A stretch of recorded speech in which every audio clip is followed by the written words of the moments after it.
irony and sentimentality that harkens back to my childhood. Despite our electronic age where IMs, DMs, and emails just shoot right through cyberspace, we were surprised to find, for one Studio 5 friend, something sent by post still means the very most. Do I save the notes? Yes, I save the notes. I love keeping a little catalog of the people that I've kept in contact with.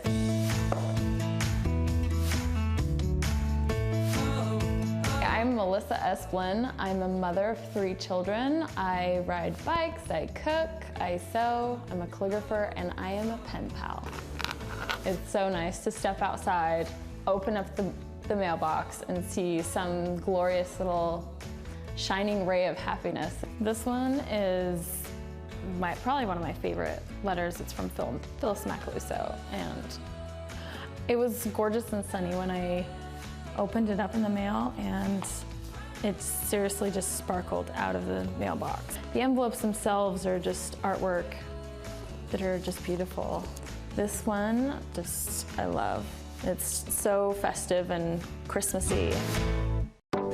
Getting snail mail, it's more than a text message or a comment or a like. It's this real, genuine interaction. I love seeing my name or my address written out beautifully. And so doing that for somebody else just makes me so happy. I will be writing to my pen pal, Chin. She is a friend of mine, and she is one of the most incredible calligraphers I know. This is a Christmas card I got from Chin last year. It's just incredible how she made it in the shape of Santa Claus. Getting an envelope from her is a present in and of itself. Chin's style is so fluid. She uses old tradition when she writes, but then she has these beautifully effortless flourishes that she brings out into every envelope. Dear Chin, I saw these stickers and I thought you needed to have them in your collection. You are so creative, I can't wait to see what you do with them. You are such an inspiration, woman. Love, Melissa. Some people may say that it's a dying art, but I think it's a reviving art. Today I'm writing to Melissa. She's my bestie from Utah. I love writing to her because I receive all kinds of beautiful mail from her. Hi Melissa, thanks for the stickers. Here is some of the tea you mentioned you liked. I hope this finds you well. Yours sincerely, Chinlong.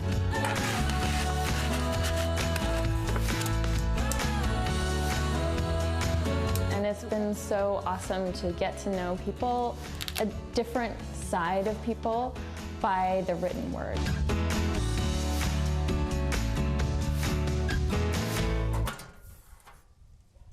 Okay, is that the cutest thing or what? A ray of sunshine coming from the mailbox. Yes, I think I'm reminded watching that it's the small joys, right, in life, like getting a personal letter that really boost your day. And since we are circling up to send out cards and letters this time of year, we invited Melissa to the studio today to get some more detail. That is darling. How long has that interchange been going on? Since like 2014.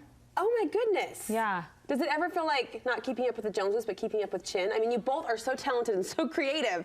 I have to, it's really helped me come to grips with, like, I have my style and she has her style. I love her style and I think she's way better than I am, but I have my own style. So I have to be proud of that. Absolutely. Is it Otherwise, I'd never send anything out in the mail anyway, right? Which is so true about, I think, any creative outlet, right? We have to accept our own strengths and our own style. Is it just as much, Melissa, about the creative outlet as it is about the relationship with Chin? Yes. Yeah. Yeah, because I feel like when I'm sending out letters, I am my own client. So I can push different styles, or I can use different techniques or tools that I have yet to explore that I want to. So it gives me a lot of creative freedom. I'm still just like stunned and smitten with the idea that you have a pen pal. In fact, you have more than one. Yeah. Right? I mean, it changes. I'm not the best pen pal. It's that creative brain. I've got like maybe 4 people I need to reply to. But mail is coming in and out of your mailbox on the daily, pretty much. Yeah. That's so fun. That's so fun. Are you a Christmas card lover? Let's go there. That's the kind of mail we're all looking forward to in the next few weeks. 100% yes. I send out about 100+ cards every year. Handwritten, I'm sure. Handwritten, yeah. Oh my goodness. Oh my goodness. How can you set yourself up for success? We've got a little writing station here, and we saw both you and Chin have writing stations. In your case, your kitchen table works as well. Yes. But there are tools, you say, that can make writing letters, addressing Christmas cards that much more fun. Yes. So there's this you get what you pay for thing. So oftentimes cheap pens are terrible. We do not have a Bic pen in our house at all. Is that a swear word?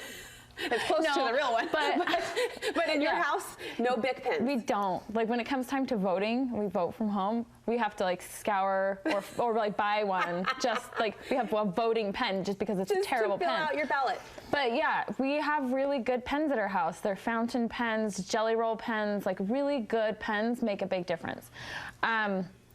And I feel like you don't share your pens with anybody else. Oh, they're private. It's your personal stash. Yes, because everybody has a slightly different touch on the paper. I have a very light touch compared to other people. So, especially when it comes to jelly roll pens, which they are among my favorite pens, especially for writing on dark paper, which we're going to do a little bit of it. So I'm going to share my pens with you, which means like this is a great honor, right? I feel privileged, and I will try. I'm worried though. My coworkers tell me I have a really hard keyboard stroke. So I'll try not to take that same aggression out paper to pen, knowing that I'm using your beautiful collection. Well, the average person, though, isn't going to have a fountain pen or like a fancy. So what pens would you recommend? Jelly Roll for the average? Jelly Roll, 100%. Okay. Sakura makes fantastic pens. They have a wide range of pens that you can use. Okay. Like metallics and whites and for like everyday use, and then markers and all these fun things. Where's the jelly? So I don't know these my are pens. Jelly Roll pens. Okay. Let's get you this one. This is the bold. Do you name your pens? No. I should. Oh, that's so fun. Okay, and you said we're going to write on dark paper. Is that writing possible? on dark paper, yes. So I found this awesome black line paper. It's by the brand Paycon. I think I'm pronouncing it correctly. I don't know. But you can find them sometimes on eBay or Paper and Ink Arts online. I haven't found a local source yet. Okay. But I really like the black paper because what you write just kind of pops out. Well, and I think a lot of Christmas card envelopes are colored or darker colored, right? Yes. We're rarely seeing just white envelopes. So I think this is a good exercise for the Christmas card practice. Well, I feel like I want to differentiate my envelope from a bill or like a Comcast business offer, you know, something like that. Like I want to separate it. You don't want to be confused that you're a solicitor in any way. Okay. Yes. So I really love these white Jelly Roll pens. They have a nice smooth ink, which is really awesome. Yes. And the key is to really just touch lightly, and the ink just comes out so fluidly. It just flows. And I've been noticing a lot of women, I mean, you're a calligrapher, this is what you do, this is your art, this is your craft. A lot of women who are just kind of average, like I'll call them average letter writers, are getting kind of fancy and fun with their Christmas cards. Yes, and I think you should, because it's really what brings out your personality in the mailbox. How can we add that extra touch, that extra personality then to our envelopes this year? Going with a fun marker is the first step. Okay, check. Right? We've got our Jelly Roll. So we've got our Jelly Rolls. We've got white Jelly Rolls. You can actually use chalk markers. Oh. If you're using a dark paper. Okay. And I like to go big. Go big. Big. Go swoopy.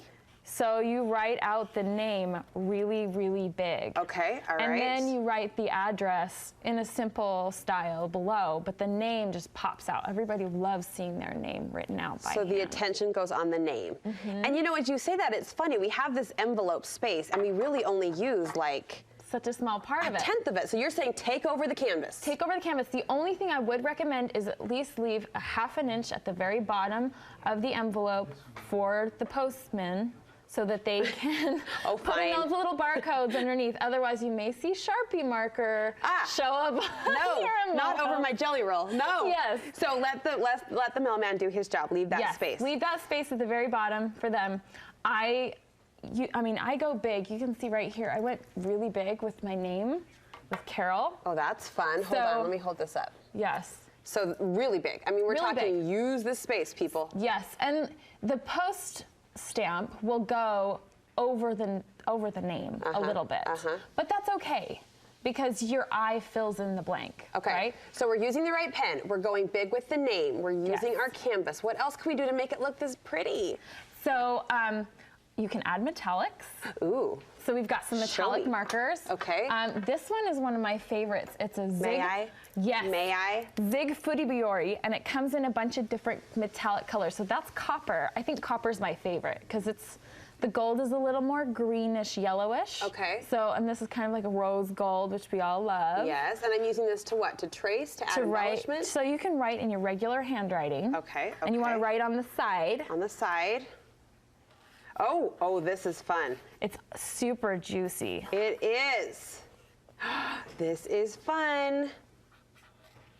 Yeah, so I love adding those bright metallics, which is also super fun. How often are you doodling, Melissa? Like doodling, practicing?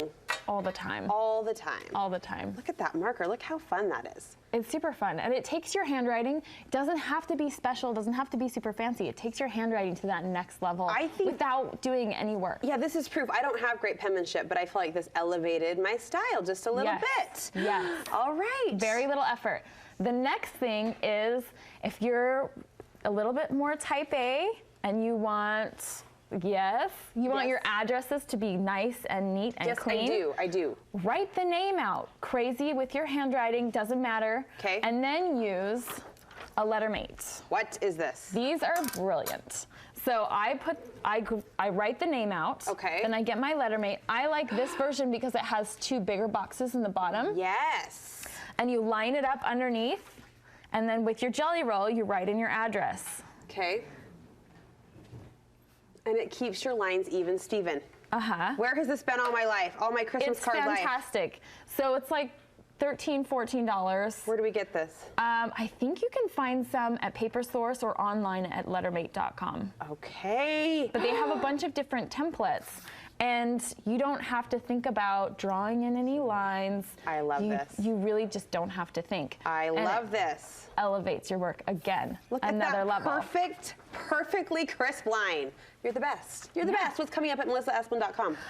So I'm going to be sharing all of my favorite markers for everyday white and metallic uses. Okay. So you'll see that on melissaesplin.com and my upcoming class, December 14th or 15th. I have yet to nail down the date. But you're keeping us in suspense. Yes. All right, check back on her website. We'll link you over from ours. This was super fun. Christmas card addressing season just got a lot more fun. Thanks to you. Thank you. And tell your pen pal thanks as well. Will do. That's awesome. Coming